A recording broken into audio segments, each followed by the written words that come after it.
guys পুনৰবাৰ আপোনালোকক মই আন এটি ব্লগলৈ স্বাগতম জনাইছোঁ মই বিজয়লক্ষ্মী তো আজি মই মোৰ ব্লগটো ষ্টাৰ্ট কৰিছোঁ ৰাতি একচুৱেলি আজি ছাগলী মাংস আনিছোঁ মই ভাবিলোঁ কিয়নো আপোনালোকৰ সৈতে মই ৰেচিপিটো শ্বেয়াৰ কৰোঁ তো চবেইতো নিজৰ নিজৰ ঘৰত ছাগলী মাংস বনাই যি হওক মই ভাবিলোঁ ৰেচিপিটো আপোনালোকৰ সৈতে শ্বেয়াৰ কৰোঁ আৰু এইটো মোৰ ফাৰ্ষ্ট ৰেচিপি ভিডিঅ' হয় তো ব'লক আজিৰ ব্লগটো আমি ষ্টাৰ্ট কৰোঁ আৰু আশা কৰিছোঁ আপোনালোকে মোৰ ভিডিঅ'টো শেষলৈকে চাব তেতিয়াহ'লে ব'লক আৰু এতিয়া মই যাম পাকঘৰলৈ আপোনালোকে মোৰ লগত ব'লক তো এয়া মই ছাগলী মাংসৰ কাৰণে পিঁয়াজ আৰু বিলাহী কাটি ল'লোঁ পিঁয়াজ মই 5টা লৈছোঁ আৰু বিলাহী 2টা লৈছোঁ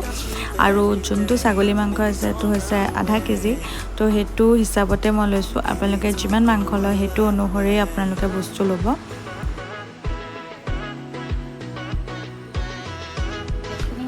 আৰু এইখিনি মই আদা নহৰু পেষ্টটো বনাই ল'লোঁ ইয়াত মই আদা নহৰু গোটা গৰম মছলাখিনি এড কৰিছোঁ জালুক লং ইলাইচি আৰু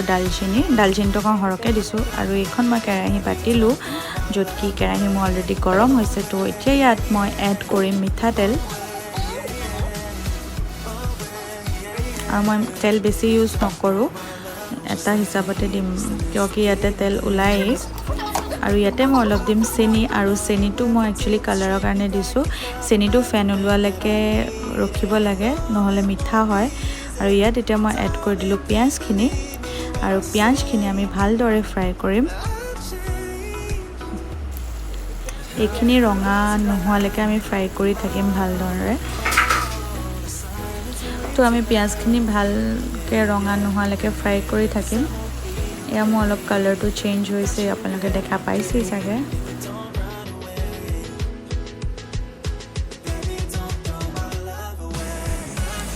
তো এয়া দেখিছে মোৰ পিঁয়াজৰ কালাৰটো অলপ চেঞ্জ হৈছে অলপ ৰঙা টাইপ হৈছে তো ইয়াতে মই এড কৰিম 2 চামুচ হালধি আৰু এইখিনি ভালদৰে লৰাম আৰু মই এতিয়া অকণমান দিম নিমখ এড কৰি দিম যাতে পিঁয়াজখিনি ভালদৰে সিজি যাওক আৰু এইটো মোৰ ফাৰ্ষ্ট ৰেচিপি ভিডিঅ' তো মই ইমান ভালকৈ গম নাপাওঁ কেনেকৈ ক'ব লাগে যি হওক আৰু যেনেকৈ বনাইছোঁ তেনেকৈ মই কৈ গৈছোঁ নাও এতিয়া মই ইয়াত এড কৰি দিম ছাগলী মাংসখিনি একচুৱেলি কিছুমানে পিঁয়াজৰ লগতেই মছলাটো দি ভালদৰে ফ্ৰাই কৰে তো মই কিন্তু পিছত দিওঁ মাংস দিয়াৰ পিছত আৰু আলুটোতো আমাৰ থাকিবই তো আলুখিনি মই এড কৰি ল'লোঁ তো এইখিনি ভালদৰে মই ফ্ৰাই কৰিম এতিয়া মই ইয়াত এড কৰিম সৰু চামুচখনে 2 চামুচ নিমখ আপোনালোকে নিমখটো আপোনালোকৰ সোৱাদ অনুসৰি দিব নাও মই এতিয়া এড কৰিম যোনখিনি মই পেষ্ট বনাই থৈছিলোঁ আদা নহৰু আৰু গৰম মছলাখিনি সেইখিনি মই দি দিম আৰু ভালদৰে এইটো ফ্ৰাই কৰিম আৰু মই অলপমান মিট মছলা দিম একদম অলপমান নিদিলেও হৈ যায় কিন্তু আছিলে যেতিয়া মই দিয়ে দিলোঁ অলপমান তো এইখিনি আমি ভালদৰে ফ্ৰাই কৰিম যাতে মছলাখিনি মাংসৰ লগত ভালদৰে সোমাই যাওক নাও মই এড কৰি দিম বিলাহী একচুৱেলি বিলাহীটো মই পিছত দিওঁ যাতে কালাৰটো ভাল আহক আৰু বিলাহীটোতো বহুত সোনকালেই সিজি যায় তো সেইটো কাৰণে মই পিছত দিওঁ বিলাহী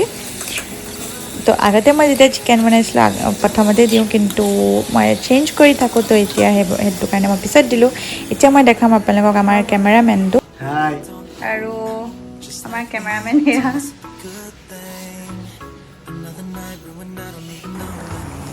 তো এয়া মই ঢাকনিখন আঁতৰাই দিলোঁ আৰু এইখিনি অলপ ফ্ৰাই কৰিছোঁ একচুৱেলি মই হাফ এন আৱাৰমান ছাগলী মাংসটো ফ্ৰাই কৰি থাকোঁ যাতে মছলাখিনি ভালদৰে সোমাই যাওক আৰু খাবও টেষ্টি হওক আৰু মই 80% মাংস মই এনেকৈয়ে সিজাই দিওঁ কিন্তু চিটি 2টা দিয়াই দিছোঁ মাংসটো যাতে টেষ্টটো ভাল আহক আৰু এয়া দেখিছে আপোনালোকে ফ্ৰাইও ধুনীয়াছে হৈ গৈছে আৰু কালাৰো ভাল ধুনীয়া কালাৰ আহিছে আৰু স্মেলটো বহুতেই ভাল আহিছে আৰু মই আপোনালোকক লাষ্টৰ পিনে দেখাম কেনেকুৱা হৈছে তো এইখিনি মই চিটি দিয়াই লওঁ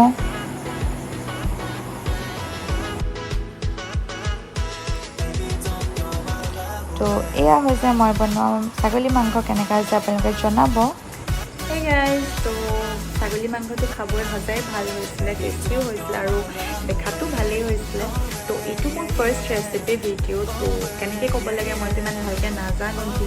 যি হওক মই যেনেকৈ বনাইছোঁ তেনেকৈ আপোনালোকক কৈ গৈছোঁ আৰু আশা কৰিছোঁ আপোনালোকে মোৰ ব্লগটো চাই ভাল পাইছে যদি ভাল পাইছে তেতিয়াহ'লে চেনেলটো ছাবস্ক্ৰাইব কৰি দিব আৰু ভিডিঅ'টো থাম্বছ আপ এটা দিবলৈ নাপাহৰিব